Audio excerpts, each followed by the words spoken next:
আসসালামু আলাইকুম। দেশ এবং দেশের বাহির থেকে যারা আমার এই ভিডিওটি বা আমার ভিডিওগুলো নিয়মিত দেখেন তাদেরকে জানাই আন্তরিক শুভেচ্ছা ও অভিনন্দন। প্রিয় দর্শকবিন্দু, আমরা সম্পূর্ণ তুষ এবং হারিকেন দিয়ে একদম এক গ্রেডের বাচ্চা থেকে শুরু করে একেবারে রানিং ডিম পাড়া হাঁস নানানভাবে লালন পালন করে থাকি এবং উৎপাদন করে থাকি। তাই যারা সম্পূর্ণ এক গ্রেডের তুষ এবং হারিকেন দিয়ে উৎপাদন করা হাঁসের বাচ্চা নিতে চাচ্ছেন তারা আমাদের সাথে যোগাযোগ করতে পারেন। আমরা একদম পাইকারি রেটে হাঁস এবং হাঁসের বাচ্চা সেল করে থাকি সমগ্র বাংলাদেশে। যারা খামার করতে চাচ্ছেন তারা কেমনি কীভাবে করতে হয় না করতে হয় অনেকে জানেন না, তাদেরকেও ইনশাআল্লাহ যতটুকু পারি গাইডলাইন দেওয়া হবে। আর যারা বোর্ডিং কমপ্লিট থেকে শুরু করে একেবারে রানিং ডিম পাড়া হাঁস, বিশেষ করে 1 মাস 2 মাস 3 মাস 4 মাস 5 মাস 6 মাস এমনকি রানিং ডিম পাড়া হাঁস, নানান বয়সের হাঁস যারা নেবেন তারা সরাসরি আপনারা আমাদের খামারে আসবেন।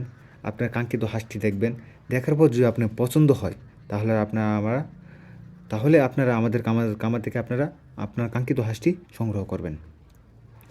প্রিয় দর্শকবিন্দু, আর কেমনে কোন সময় ভ্যাকসিন প্রদান করতে হয়, কোন সময় কী দিতে হয় না দিতে হয় তারা আপনারা আমাদের কাছ থেকে জিজ্ঞেস করে নিতে পারেন।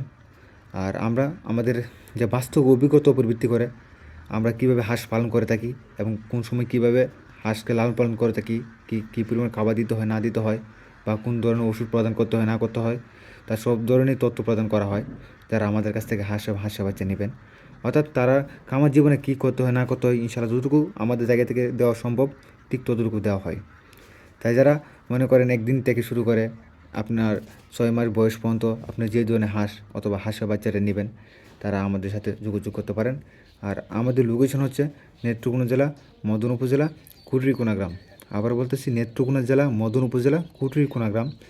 আর যা আমরা বাচ্চাটি উৎপাদন করে থাকি যা সম্পূর্ণ তুষ এবং হারিকেন দিয়ে উৎপাদন করা বাচ্চাটা অনেক সুস্থ সফল হয়ে থাকে, বিশেষ করে ইনকিউবেটরের বাচ্চা থেকে। তাই যারা খামার করতে চাবেন বা খামার করতে চাচ্ছেন তারা অবশ্যই আপনারা তুষ এবং হারিকেন দিয়ে উৎপাদন করা বাচ্চাটা নেবেন, এতে বাচ্চারা অনেক সুস্থ সবল হয়ে থাকে এবং রোগ প্রতিরোধ মুক্ত হয়ে থাকে। তাই এই দিকে আপনার একটু খেয়াল রাখবেন। আর অবশ্যই আপনারা আমাদের এই চ্যানেলটিকে সাবস্ক্রাইব করে আমাদের সাথে থাকবেন। প্রতিনিয়ত হাঁস এবং হাঁসের বাচ্চার দাম দর সংক্রান্ত নানা ধরনের তথ্য প্রদান করা হয় এই ইউটিউব চ্যানেলে।